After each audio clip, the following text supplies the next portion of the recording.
দৈনন্দিন জীবনে বিজ্ঞানকে কিভাবে কাজে লাগাতে পারি, বিজ্ঞান আমাদের কিভাবে আমাদের নিত্যদিনের জীবনযাত্রাকে সহজ করে তোলে, সেই বিষয়ে আমাদের এই ছোটবেলা থেকে কিন্তু চিন্তা ভাবনাটা করতে হবে। কিভাবে আমরা বিজ্ঞানকে কাজে লাগাবো আমাদের নিজের চলাফেরার জন্য, অন্যের সুবিধার জন্য আমরা কিভাবে বিজ্ঞানকে কাজে লাগাবো। তোমাদের একজনের কথা বলি, পৃথিবী বিখ্যাত একজন বিজ্ঞানী, তোমরা কি নাম শুনেছো? টমাস আলভা এডিসনের নাম কেউ শোনোনি? টমাস আলভা এডিসন ছিলেন খুব ছোটবেলায় তোমাদের মতোই খুব দরিদ্র পরিবারের একজন ছেলে। তার বাড়িতে আর্থিক অবস্থা খুবই খারাপ ছিল, তার বাবা ছিল না, তার মার কাছেই সে মানুষ হয়েছে। সে যখন বিদ্যালয়ে গেছে, তার তো পড়াশোনা সেভাবে বাড়িতে কেউ করাতে পারে এবং সেভাবে পরিবেশও ছিল না। তার মা সারাদিন হচ্ছে কাজকর্ম করতেন, তাদের কিভাবে রুটি রোজগার তারা অর্জন করতে পারবে সেই ব্যাপারেই তারা সবসময় চিন্তিত ছিলেন। তো সেভাবে টমাস আলভা এডিসনের শিক্ষাটা বাড়িতে হয়নি। তো টমাস আলভা এডিসন স্কুলে গিয়েছে, কিন্তু তার ব্রেনটা ছিল সেভাবে শার্প ব্রেন ছিল না।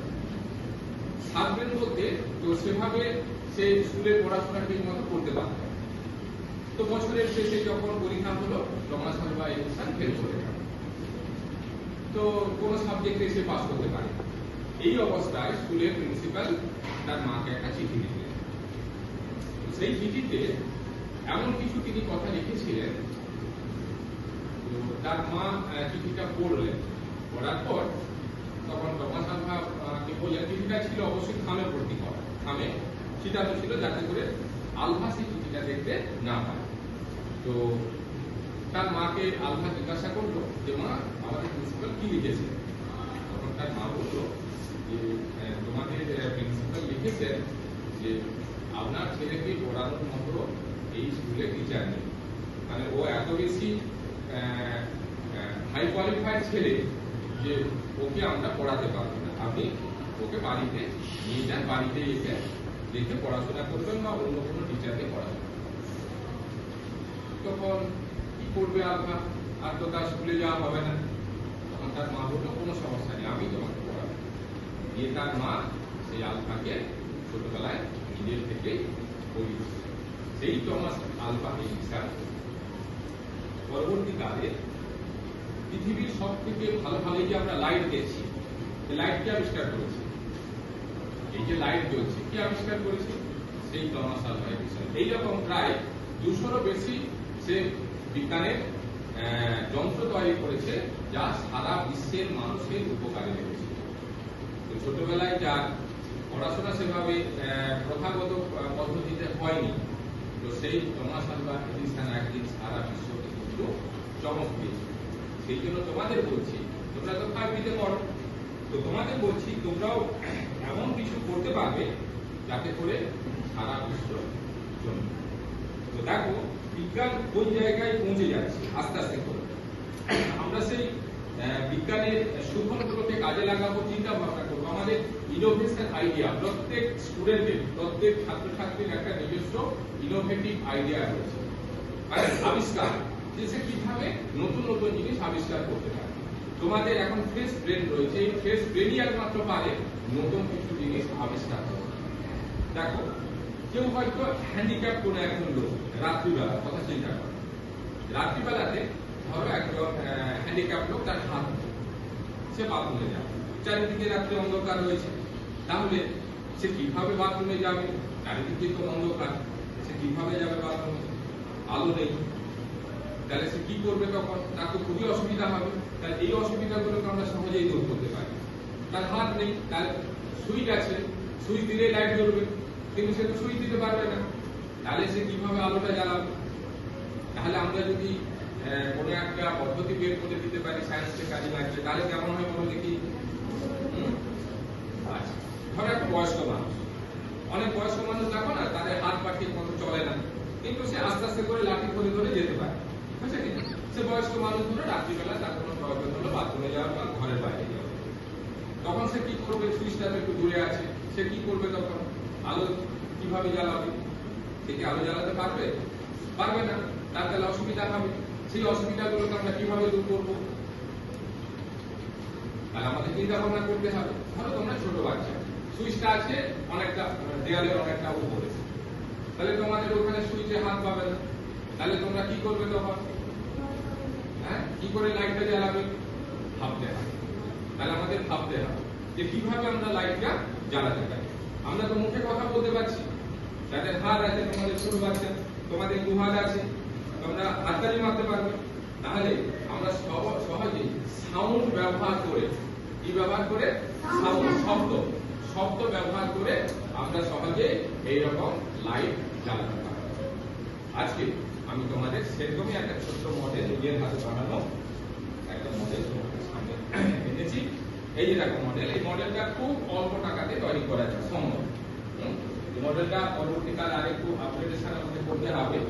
দেখো মডেলটার মধ্যে কি রয়েছে? একটা ছোট্ট একটা ব্যাটারি আছে, ঠিক আছে? এটা 9 ভোল্ট একটা ব্যাটারি, তোমরা বাজারে পেয়ে যাবে। এইটা হচ্ছে ব্যাটারি থেকে এইখানে অ্যাটাচমেন্ট করার জন্য তারটা রয়েছে, ঠিক আছে? এইখানে দুটো এলইডি বাল্ব আছে, বুঝেছে? এলইডি বাল্ব আছে। এইখানে যে একটা দেখো, এই মাইকের মধ্যে দেখতে পাচ্ছ, এটা হচ্ছে সাউন্ড সেন্সর। এটা কি বললাম? Sound sensor.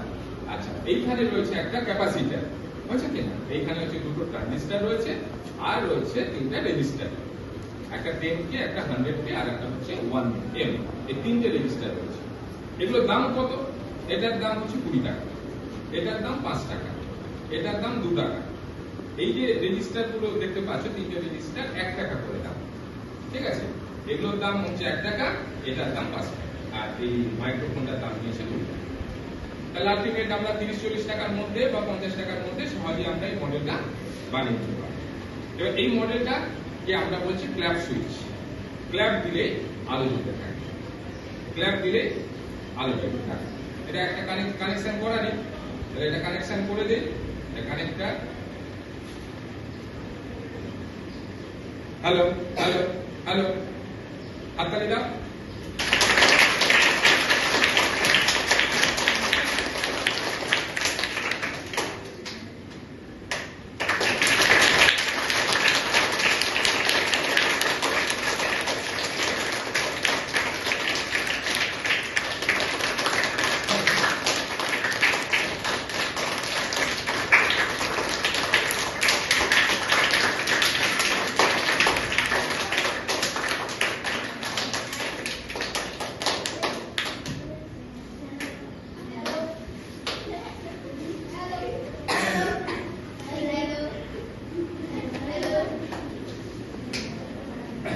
এটাকে বলা হচ্ছে ক্ল্যাপ সুইচ।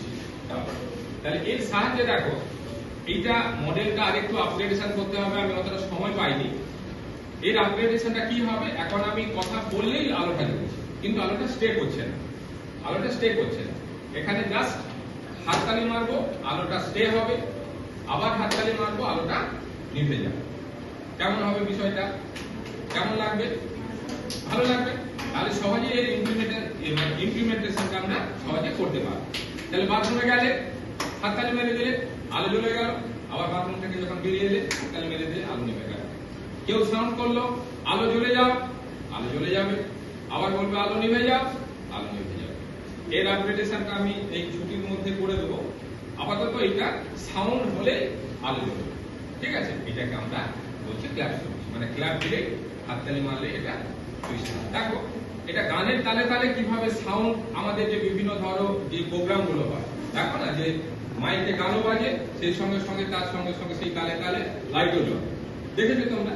এইটা হচ্ছে সেই মডেল, মানে সেইভাবে হচ্ছে এটাকে আমরা কাজে লাগাতে পারি। দেখো আমাদের যে ন্যাশনাল সংটা রয়েছে, সেই ন্যাশনাল সংটা দিয়ে আমরা দেখাবো।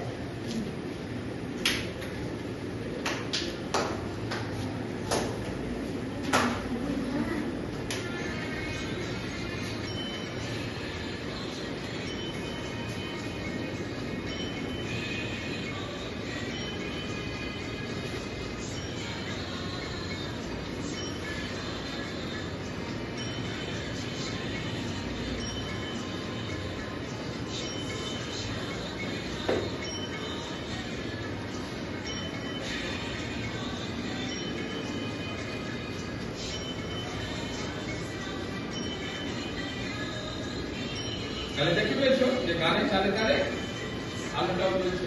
তাহলে সহজেই আমরা এইভাবে ইমপ্লিমেন্টেশনটা এই মডেলের মাধ্যমে করতে পারি। খুব সহজেই মডেলটা বানানো যায়।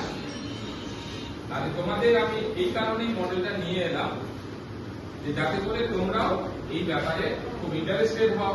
শুধু এই মডেল না, যে কোনো মডেল তোমাদের একটা ইনোভেটিভ আইডিয়া তোমাদের থাকতে হবে। ইনোভেটিভ আইডিয়া তোমাদের একটা থাকতে